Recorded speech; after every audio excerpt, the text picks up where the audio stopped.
დღეს ორი პროცესი იყო ნაციონალური მოძრაობის ლიდერის მიხეილ სააკაშვილის და ლევან ხაბეიშვილის განსხვავებით სააკაშვილის პროცესისგან ხაბეიშვილზე განაჩენი გამოაცხადეს, რომელსაც დიდი ხანი ელოდით, დიდ ხანს ელოდით. რა სიტყვით ამ განაჩენზე პირველ რიგში? მოგესალმებით, მივესალმები თქვენს მაყურებელს. დღევანდელმა სასამართლო პროცესმა, ანუ გადაწყვეტილებამ კიდევ ერთხელ დაადასტურა, რომ ლევან ხაბეიშვილის მხრიდან არანაირ დანაშაულს, არც დანაშაულის ჩადენის მცდელობას ადგილი არ ქონია. და თავად იმ მუხში, რომელსაც ლევანს ედავებოდა პროკურატურა და თავიდან სუსი, იყო აბსურდული, როგორც შეიძლება არ არსებობდეს დაზარალებული, არ არსებობდეს თავად ფაქტი დანაშაულის, არ არსებობდეს მტკიცებულება და მხოლოდ ილუზიური წარმოსახვით დონეზე ადამიანს მიუსაჯო სასჯელი პატიმრობის სახით. ანუ აი დაახლოებით იგივე ხდებოდა, როცა მას კორუფციის ბრალდებით, ესე ვთქვათ, გდამის შეთავაზებას ედავებოდნენ, რომ არც დაზარალებული იყო, ხომ არსებობდეს თუ მაგალითად ვინმე ან რაიმე ან ქონება დაზარალდა, ან პირი დაზარალდა, ვინმე ჯანმრთელობა საფრთხე შეექმნა, რაღაც სახის დანაშაული ბუნებაში ხო უნდა არსებობდეს, ესეთი რამ არ იყო. იყო უბრალოდ ტელევიზიით გაკეთებული პოლიტიკური განცხადებები, რომელიც გადატრანსფორმირეს ისე, რომ თითქოს და ილუზიურად გამოიგონეს, რომ ეს არის დანაშაული. ამის მოტივი იყო პოლიტიკური, ჭირდებოდათ ლევან ხაბეიშვილის გარიდება პოლიტიკური პროცესებისგან, ფაქტობრივად ის გამოკეტეს ტყვეობაში, იმიტომ რომ მას არ ეკეთებინა პოლიტიკა. სხვა რაიმე სახის ან კომპრომატი, ან რაიმე მართლა დანაშაულთა მიახლოებული ქმედება ლევანს ვერ გამოუნახეს, მიუხედავად იმისა, არაერთი პროვოკაციის მცდელობა ჰქონდათ, გვახსოვს პირდაპირ ეთერში ესროდნენ რაღაცა ქვებს და სხვადასხვა ნივთებს, რომ პროვოკაციაზე წამოეკიდებინათ, რომ რაიმე სახის აი ხელით ჩასავლები ქონოდათ, რომ აი ყველა ადამიანია და შეიძლება რაღაცა მდგომარეობიდან გამოიყვანო და შემდეგ აი ეს გარდაქმნა, როგორც საკრებულოში. ეს ფაქტიც ხომ დადასტურდა, რომ რეალურად იყო პოლიტიკური ანგარიშსწორება ფიზიკური და გარდა ამისა ლევან ხაბეიშვილს არაერთი ეგეთი შემთხვევა ქონია, მაგალითად გვახსოვს საკრებულოს кейსით, სადაც მას პირდაპირ თავს დაესხნენ და საბოლოო ჯამში ვერაფერი ვერ მოიგონეს ის საფუძველზე შეიძლება ლევან ხაბეიშვილის პოლიტიკური мотиваცია, პოლიტიკური კარიერა აი რაღაც კუთხით გაეჩერებინა და ადგენდა უბრალოდ ჩაკეტეს. ეს არის ტყვეობა, აი პირდაპირ მნიშვნელობით ადამიანის გამოკეტვა ციხეში ოპონენტის ჩაკეტვიდან 9 თვის თავზე ბოდიშვი ხდის სხვა შორის გაწყვეტინეთ ვადნოვასილ. ესე იგი ლევანი 9 თვე იჯდა ციხეში და 9 თვის თავზე დაიჭირეს მას, რომ 2 წლის წინ სცემა ის ხალხი თან ისიც შერჩევითად, როგორც ლევან ხაბეიშვილი ყვება, ესე იგი სიკვდილის პირას მიიყვანეს ლამის ცემით ადამიანი, ამას კი არ ყვება იმას, რომ ამას ხარება იღებდა და უგზავნიდა პოლიტიკურ ხელმძღვანელობას, მათ შორის მდინარაძეს ასახელებს, გომელაურს, კობახიძეს და შესაბამისად ყველას ესმის, რომ ნაციონალური მოძრაობის ლიდერს ვერავინ სცემს სპეცრაზმელი საკუთარი გადაწყვეტილებით და ვერ მიიყვანს ისეთ მდგომარეობაში, როგორშიც ის მეორე დღეს პარლამენტის შენობაში მივიდა დალეწილი, ხომ? შესაბამისად ეს რომ იყო თავიდან ბოლომდე პოლიტიკური ანგარიშსწორება, ეს ცხადზე ცხადია, მაგრამ კიდევ ერთხელ აი საზოგადოებამ რომ გაიაზროს, რასთან გვაქვს საქმე, ჯერ ლევანი დააკავეს აბსურდული ბრალით, რომ საჯარო პოლიტიკურ განცხადებას აკეთებდა, ამიტომ მე ეს ნაწილი ქთამის შეთავაზება დღეს მოსამართლემაც კი, ივანიშვილის მოსამართლემაც კი არ დაუდასტურა, გაამართლა ამ ნაწილში, მიუხედავად ამისა 2 წლითა და 6 თვით გამოკეტეს ციხეში და მოკლედ ცემის ანგარიშსწორების შემდგომ დააპატიმრეს კიდეც და ამ 9 თვის განმავლობაში მას ასევე კომუნიკაცია ჰქონდა აკრძალული ყველასთან. ეს არის მოცემულობა. ჯამში ეს სურათი თქვენთვის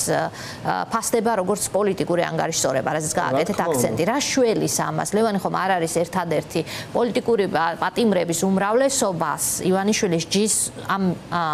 მოტივით, რომ ის გარეთ მისთვის არასასურველია, ის გარეთ მისთვის პრობლემას ქმნის, ხო?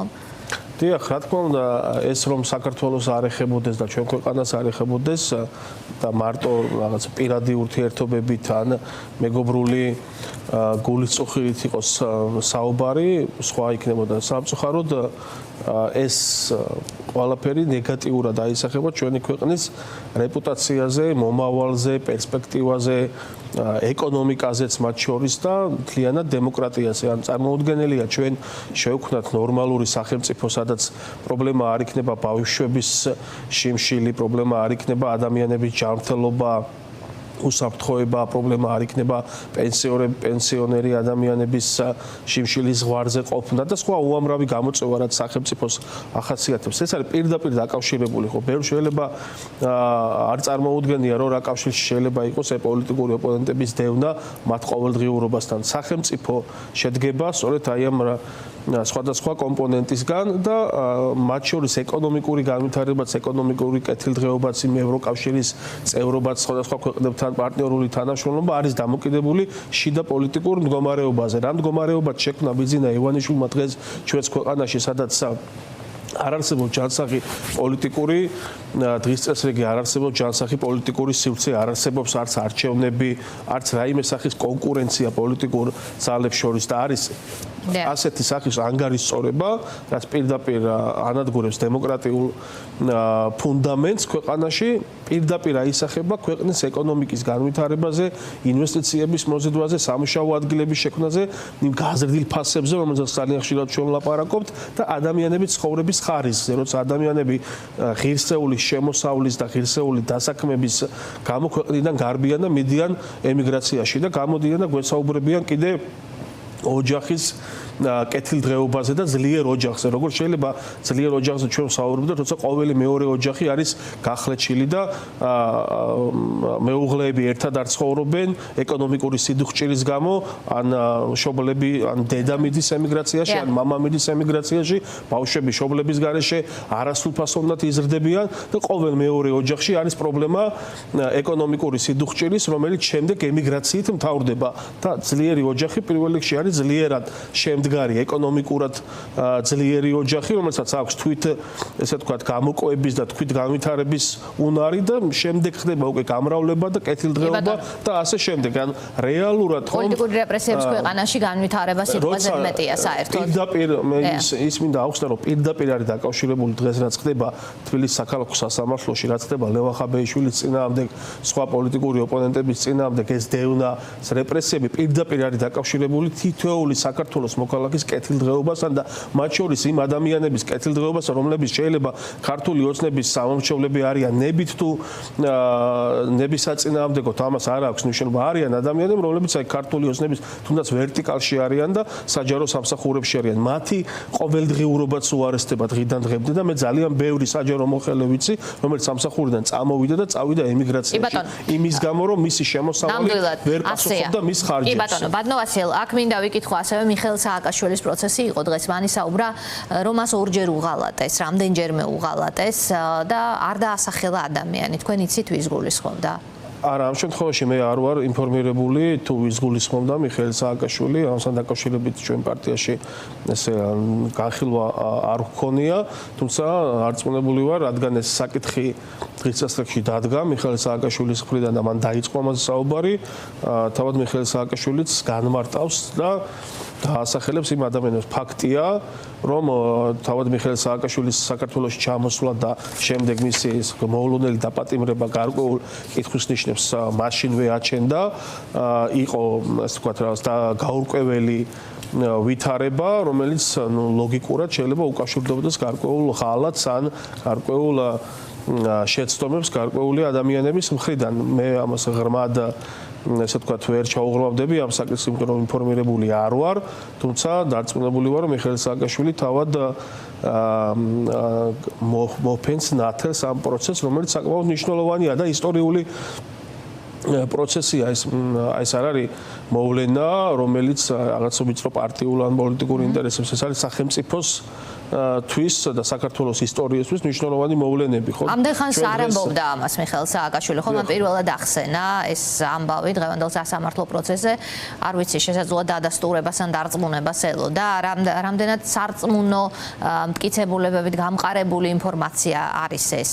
თქვენ გითქვით რომ არ გაქვთ ინფორმაცია, მაგრამ რადგან დუმდა ამდენ ხანს და ახლა საუბრობს, როგორც ჩანს ის რაღაცაში დარწმუნდა. მე მაქვს ვთქვათ ინფორმაცია, რომ უახლოს პერიოდში თავად მიხეილ სააკაშვილის ადვოკატებიც და მიხეილ სააკაშვილის ამასთან დაკავშირებით განმარტებას გააკეთებს და ერთადერთი რაც შეგვიძლია დაველოდოთ ამ განმარტებებს სხვა უბრალოდ ნამდვილად ძალიან საინტერესო პროცესია ეს არ არის გეთანხმებით ერთი პარტიის საკითხი ისტორიულად ეს წლების შემდგომ ამ მოვლენებს სხვანაირად შეაფასებენ და თუ აქ კონკრეტულ ერთ ადამიანზეა საუბარი პირველ რიგში ჟურნალისტური ინტერესის და მაღალი საჯარო ინტერესიდან გამომდინარე რადგან მან ამბობს რადგან თავად თქვა რომ იცის დიდი ალბათობით ეს უნდა გახდეს საჯარო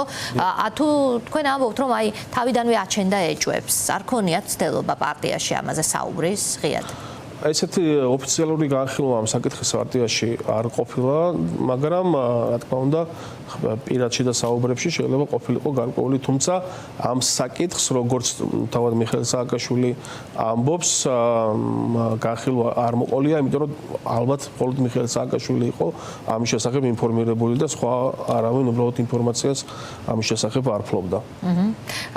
ისე ეჭვი გააქვთ, ესე შეიძლება იყოს საუბარი. არა, ამ შემთხვევაში წარმოდგენა არ მაქვს. კი ბატონო, ვიდრე დავასრულებთ ბოლო კითხვა მინდა დაგისვათ ბატონო 26 მაისი ამ საკითხის მნიშვნელობაზე მიხეილ სააკაშვილმაც ისაუბრა ის რომ პოლიტიკური ძალები ცდილობენ განსხვავებები გვერდზე გადადონ საერთო მიზნისთვის 26 არის ასეთ თარიღად დასახელებული როცა ადამიანები კვლავ უნდა დაენახონ ერთმანეთს იმაში დასარწმუნებლად რომ არაფერია დაკარგული პირიქით რომ ადამიანები კვლავ იმ აზრზე არიან რაზეც იყვნენ დიახ, ამისთვის მნიშვნელოვანი არის ყოველდღიურობა, როგორც 26 მაისის აქცია, ასევე თითოეული მარში, რომელიც შაბათობით არის ხოლმე თბილისში და ყოველი დღე, მათ შორის ყოველი დღე თქვენს ტელევიზიებში და მედია სივრცეში, იმიტომ რომ თქვენი როლი ამ პროცესში არის ერთ-ერთი ყველაზე დიდი კრიტიკულად განწყობილი მედია საშუალებების, რომლებიც ფაქტობრივად ყოველდღიურად ქმნით პოლიტიკურ დღის წესრიგს და ასახავთ იმ რეალობას, რა რეალობაშიც იმყოფება ჩვენი ქვეყანა. და ეს არის ბრძოლა, რომელიც საბოლოოდ გამარჯვებამდე მიგვიყვანს ერთი მარტივი მიზეზის გამო, იმიტომ რომ სიმართლე და ჭეშმარიტება არის ჩვენს მხარეს, იმიტომ რომ ჩვენ და იმ თითოეულ ადამიანს, რომელიც არის დღეს ოპოზიციაში და იბრძვის კონკრეტული ინტერესების გამო, ეს ინტერესები არის საქართველოს განვითარება, საქართველოს ევროკავშირის სივრცეში გაწევრიანება, არა იმიტომ, რომ ჩვენ რაღაც კონკრეტული პოლიტიკური ინტერესი გვაქვს ევროკავშირის წევრობის, არამედ იმიტომ, რომ გვინდა ჩვენი მოქალაქეების კეთილდღეობა, გვინდა უკეთესი საცხოვრებელი პირობები, გვინდა უკეთესი შემოსავალი კონდეს ჩვენი ქვეყნის მოქალაქეებს, ადამიანები არ გარბოდნენ ემიგრაციაში და არ განიცდიდნენ ისეთ ეგზისტენციალურ გამოწვევებს, რომელიც შეიძლება იყოს დაკავშირებული აი საკვების მიღებასთან და ელემენტარულ სერვისებთან, რომელიც 21 საუკუნეში მთელი განვითარებული სამყაროსთვის არის ხელმისაწვდომი. ჩვენ ამ ბრძოლას აუცილებლად მოვიგებთ, იმიტომ რომ საქართველოს ისტორიულად ბევრი წინააღმდეგობა გადალახა, ბევრი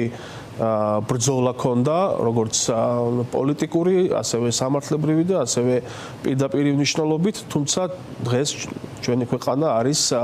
იმ ფორმით, რა ფორმითაც არის წარმოდგენილი მსოფლიო რუკაზე და დარწმუნებული ვარ იმ ჩვენი წინაპრების